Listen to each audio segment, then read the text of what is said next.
कशासाठी चिडचिड करताय? गौरी गौरी तिचं काय? ते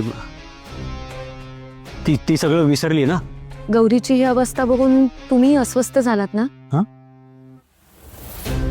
हो ना. साहजिकच आहे, पण तुम्ही काहीच काळजी करू नका. आता हे दिवस बदलणार आहेत.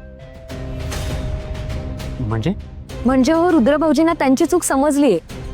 त्यांनी माझी माफी मागितली. माफी मागितली?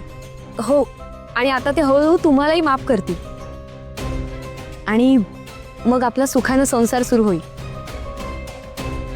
माझं काय चाललंय, हिचं काय चाललंय? ही डोकेदुखी कधी एकदा आयुष्यातून जाते असं झालंय मला. असो, रुद्रने हिची माफी मागितली म्हणजे हिच्यामुळे कंपनीतली माझी जागा मला परत मिळेल. हिचा एवढा जरी फायदा झाला तरी खूप झाला. अहो, काय झालं? हा ते मी हा विचार करत होतो, रुद्राला कसं वाटत असेल ना. गौरी त्याला ओळखत पण नाही. बिचाऱ्याची अवस्था किती विचित्र झाली. पण त्यामुळे आता मला तुझं महत्त्व जास्त कळतंय. हो ना, पण आता रुद्र भाऊजींच्या मनातले सगळे गैरसमज दूर झाले. आणि मला खात्री आहे ते तुम्हाला लवकरच कामावर येऊ देतील. खरंच असं होईल? हो, मी बोले ना त्यांच्याशी. आलेच.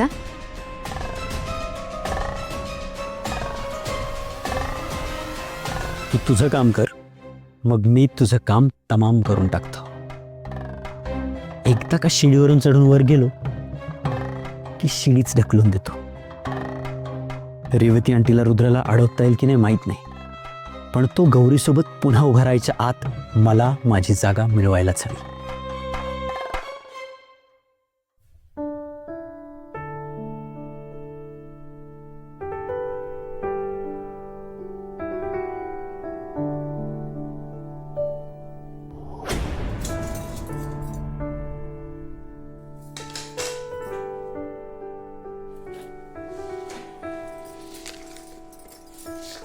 काय करताय?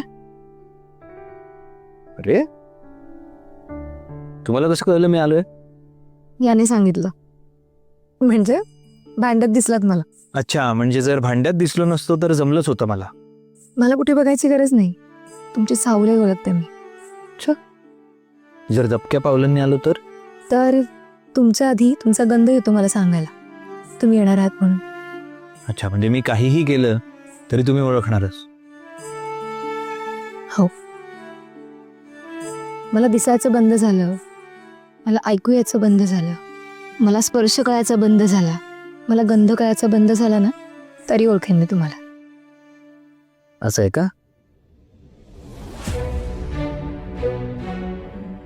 गौरीजी, एवढं प्रेम